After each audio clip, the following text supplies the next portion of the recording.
ఆయన ఆగర్భ శ్రీమంతుడు కాదు. కుటుంబంలో రాజకీయ నేతలెవ్వరూ లేరు. ఇతరులకు దానం చేసేంత డబ్బు కూడా లేదు.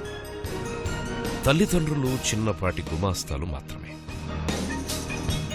అయినా ప్రపంచంలోనే అత్యంత సంపన్నుల్లో ఒకరుగా ఎదిగారు. ప్రపంచ ఆర్థిక రాజధాని నగరానికి మేయర్ అయ్యారు. కోట్లాది డాలర్ల విరాళాలిచ్చి అపరదానకర్ణుడు అనిపించుకున్నాడు. ఇంతటి విజయానికి కారణం ఆయన కష్టపడే తత్వం.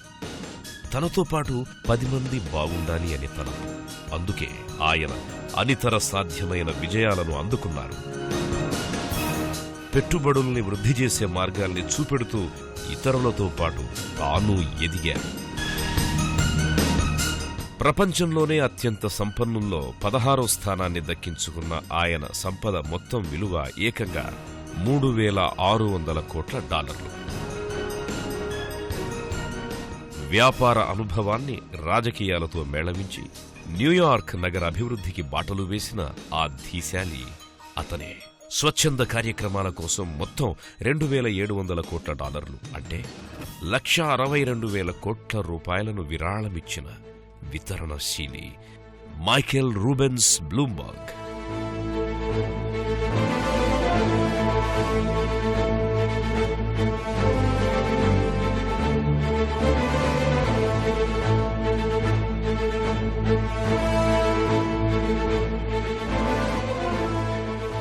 మైక్ బ్లూంబర్గ్గా అందరికీ పరిచితమైన ఆయన పూర్తి పేరు మైకేల్ రూబెన్స్ బ్లూంబర్గ్.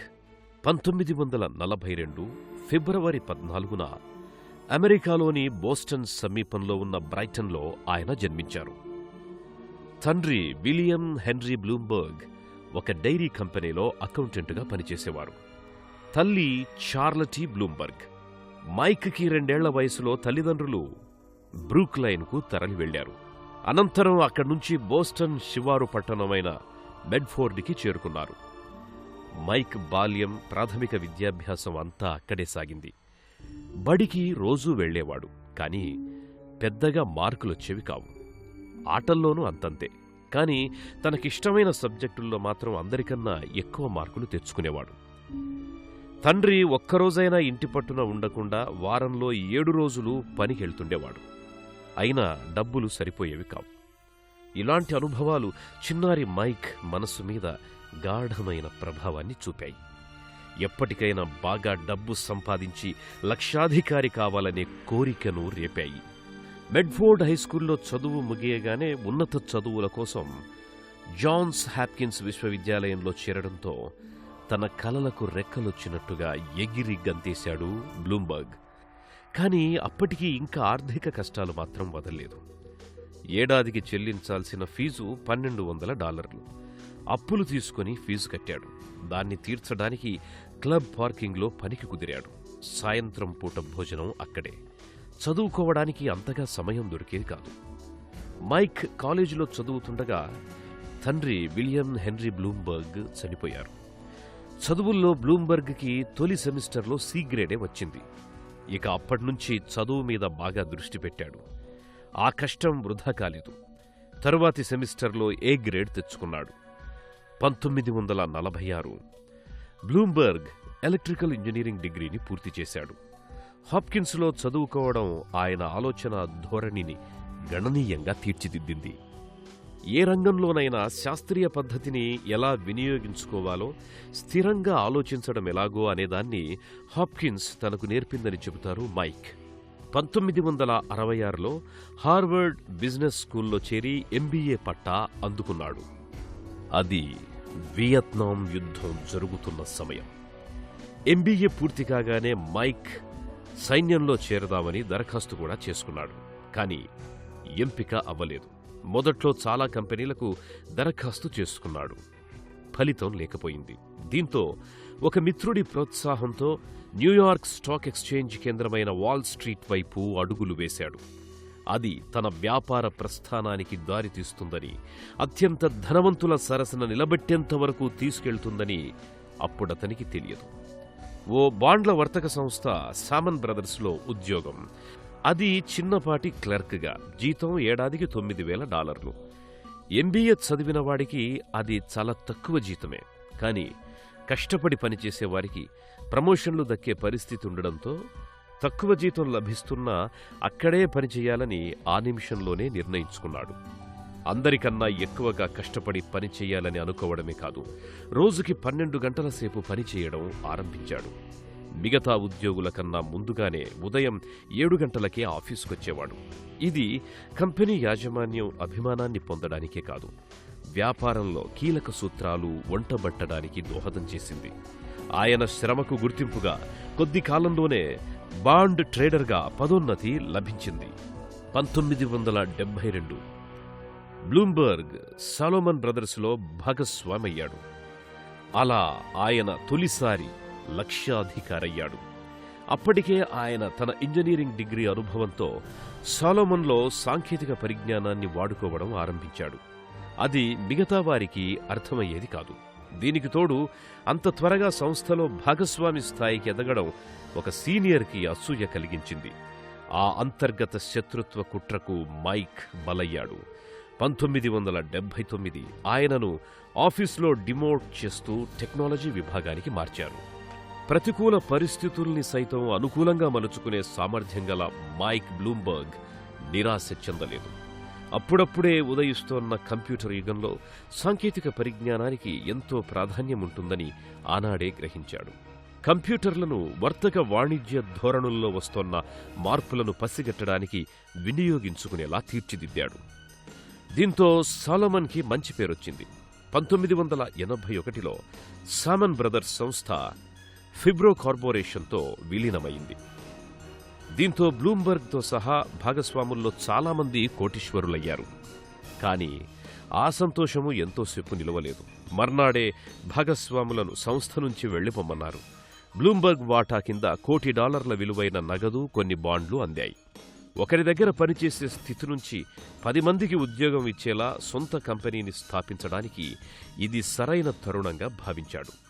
సాలోమన్ నుంచి బయటపడిన మర్నాడే ఒక చిన్న గదిని అద్దెకి తీసుకుని ఇన్నోవేటివ్ మార్కెట్ సిస్టమ్స్ అనే కంపెనీని కేవలం 4 ఉద్యోగులతో ఆరంభించారు. తన ఎలక్ట్రిక్ ఇంజనీరింగ్ అనుభవాన్ని రంగరించారు. కంపెనీల ఆర్థిక స్థితి ఎలా ఉంది, వాటి ప్రస్థానం ఎలా సాగుతూ వచ్చిందనే దాన్ని బట్టి మున్ముందు వాటి స్థితి ఎలా ఉండబోతోందనే విషయాన్ని ఊహించి ఫలితాలు చెప్పేలా టెర్మినల్స్ అనే కంప్యూటర్ వ్యవస్థను రూపొందించారు. కంపెనీల బాండ్లను కొనాలనుకునే వారికి దారి చూపేలా దాన్ని రూపొందించారు. మారుతున్న ధోరణులతో కూడిన గ్రాఫ్ చిత్రాల వంటి సాంకేతిక పరిజ్ఞానం ద్వారా వీలైనంత వరకు అందరూ వినియోగించుకునే రీతిలో వ్యాపార సమాచారాన్ని వేగంగా, నాణ్యంగా అందించడమే లక్ష్యంగా పెట్టుకుని కృషి చేశారు. ఈ కొంగొత్త ఆవిష్కరణే ఆయన జీవితాన్ని పెద్ద మలుపు తిప్పింది. ఈ టెర్మినల్స్ యంత్రాలు అనతి కాలంలోనే మంచి గుర్తింపు పొందాయి. వ్యాపారులకు, పెట్టుబడిదారులకు, బ్యాంకర్లకు బాండ్లను ఎంచుకోవడానికి కీలకంగా మారాయి.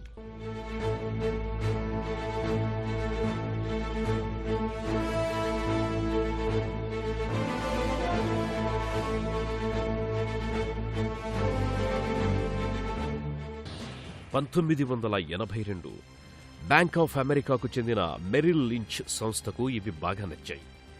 22 టెర్మినల్స్ని కొని తమ కంప్యూటర్ వ్యవస్థనంతా మార్చేసింది. $3 కోట్ల పెట్టుబడిగాను పెట్టింది. దీంతో మైక్ దశ తిరిగిపోయింది. ఆయన కంపెనీకి అంతకంతకు ఆదరణ పెరుగుతూ వచ్చింది.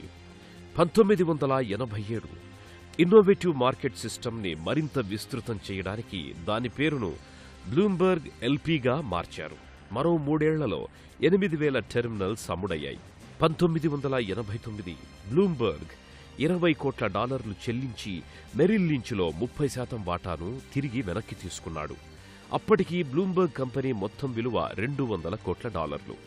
కంపెనీని ఆరంభించిన 8 ఏళ్లలోనే దాన్ని సాధించడం ఓ పెద్ద విశేషం. మైక్ బ్లూంబర్గ్ అంతటితో ఆగలేదు. మీడియా రంగంలోకి ప్రవేశించారు. Bloomberg News, Bloomberg Radio, Bloomberg టెలివిజన్తో పాటు బ్లూంబర్గ్ మార్కెట్ అనే మాసపత్రికను ప్రారంభించారు. ఇక వ్యాపారులకు, పెట్టుబడిదారులకు బ్లూంబర్గ్ టెర్మినల్స్ తప్పనిసరి పరికరాలుగా మారిపోయాయి.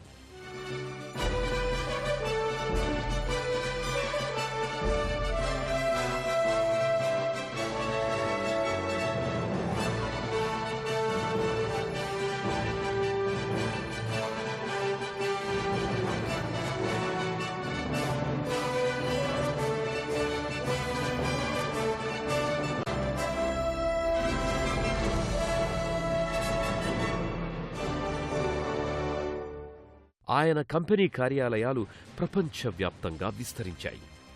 సొంత కంపెనీని స్థాపించిన 10 ఏళ్లలోనే బ్లూంబర్గ్ అమెరికాలోని 400 మంది అత్యంత సంపన్నుల్లో ఒకరిగా ఫోర్బ్స్ జాబితాలోకి ఎక్కారు.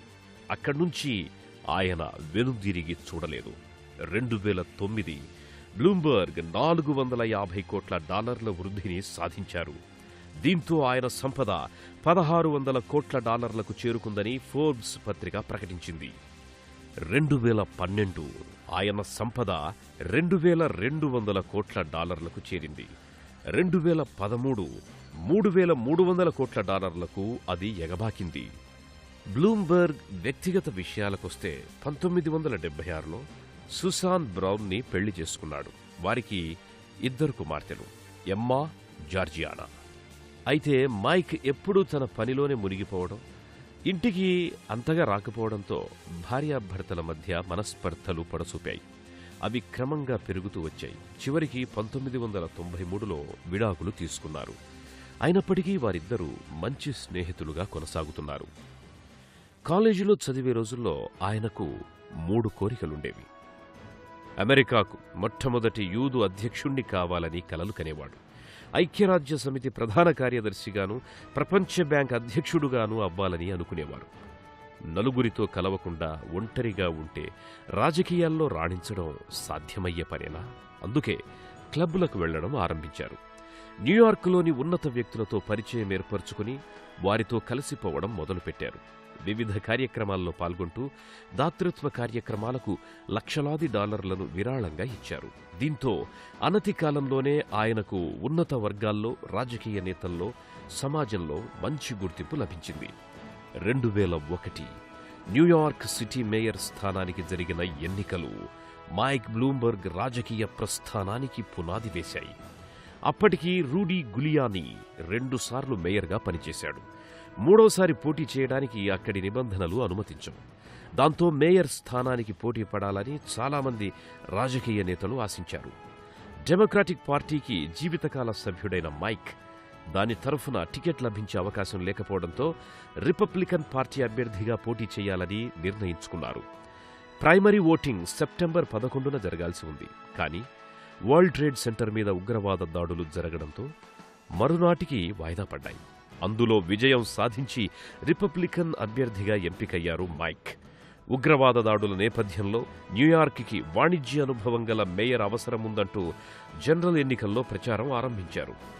ఇది ప్రజలను బాగా ఆకర్షించింది. దీంతో మైక్ బ్లూంబర్గ్ తన ప్రత్యర్థి మార్క్ గ్రీన్ మీద ఘన విజయం సాధించారు.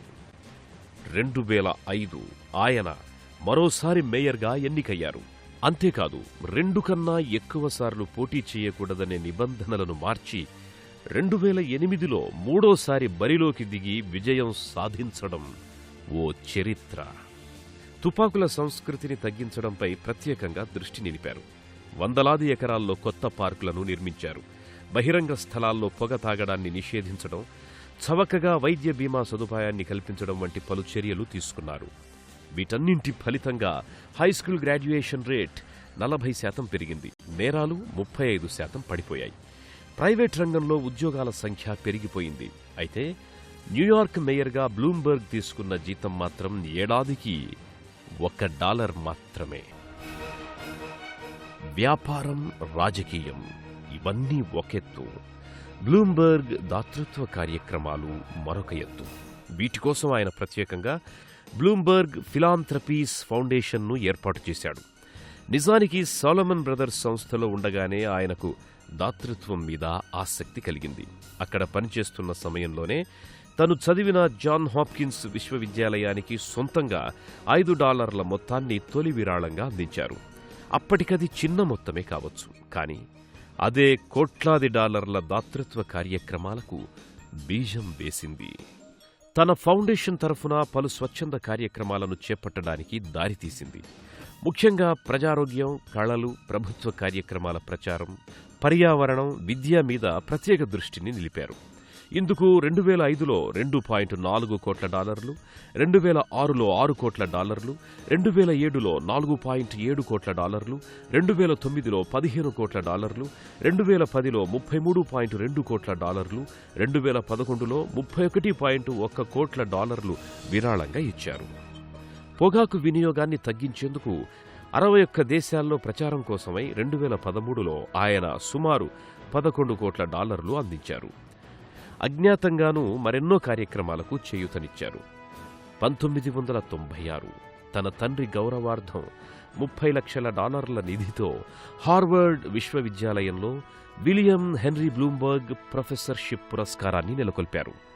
2009లో సుమారు 1400 స్వచ్ఛంద సంస్థలకు $25.4 కోట్ల అందజేశారు.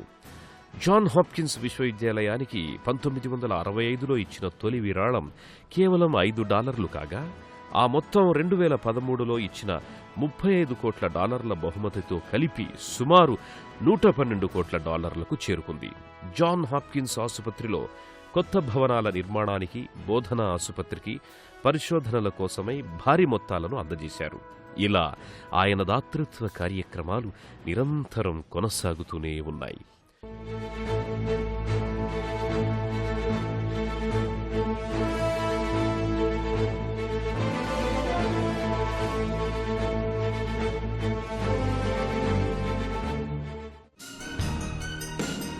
ప్రపంచంలోనే అత్యంత సంపన్నుడిగా ఎదిగి కోట్లాది డాలర్ల విరాళాలిచ్చి అపర దానకర్ణుడు అనిపించుకున్న మైక్ బ్లూంబర్గ్ ప్రపంచవ్యాప్తంగా అనేక అవార్డులు అందుకున్నాడు. అవి 2003లో యేల్ స్కూల్ ఆఫ్ మేనేజ్మెంట్ నుంచి ప్రపంచ పెట్టుబడి మార్కెట్లలో విశిష్ట నాయకత్వ పురస్కారం, 2007లో టస్ట్ విశ్వవిద్యాలయం నుంచి ప్రజాసేవలో గౌరవ డిగ్రీ, 2007-2008 సంవత్సరంలో ప్రపంచంలో అత్యంత ప్రభావవంతమైన వ్యక్తుల్లో 39వ వాడిగా టైమ్స్ పత్రిక గుర్తింపు. అదే సంవత్సరం బార్డ్ కాలేజీ నుంచి డాక్టర్ ఆఫ్ హ్యూమన్ లెటర్స్ పట్టా, 2008లో పెన్సిల్వేనియా విశ్వవిద్యాలయం నుంచి గౌరవ డాక్టరేట్, 2008లో న్యూయార్క్ నగరానికి చేసిన విశిష్ట సేవకు గుర్తింపుగా the 100 year association of New York నుంచి బంగారు పతకం, 2009లో లీడర్షిప్ ఫర్ హెల్తీ కమ్యూనిటీస్ పురస్కారం, 2010లో అత్యున్నత ప్రజాసేవకు గాను జాన్ హీంజ్ అవార్డ్, 2014లో హార్వర్డ్ విశ్వవిద్యాలయం నుంచి డాక్టర్ ఆఫ్ లాస్ గౌరవ పట్టా అందుకున్నారు.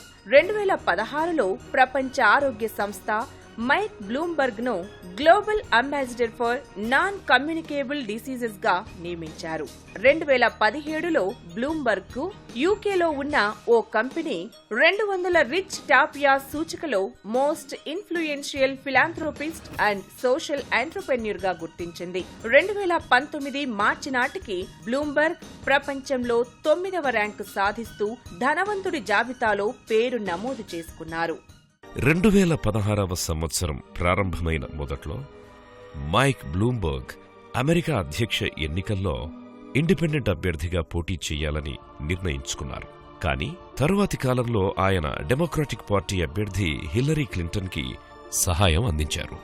మార్చి 2019 బ్లూంబర్గ్ రెడేలియాతో కలిసి మహాసముద్రాల రక్షణ కోసం $185 మిలియన్ విరాళంగా ఇస్తానని ప్రకటించారు.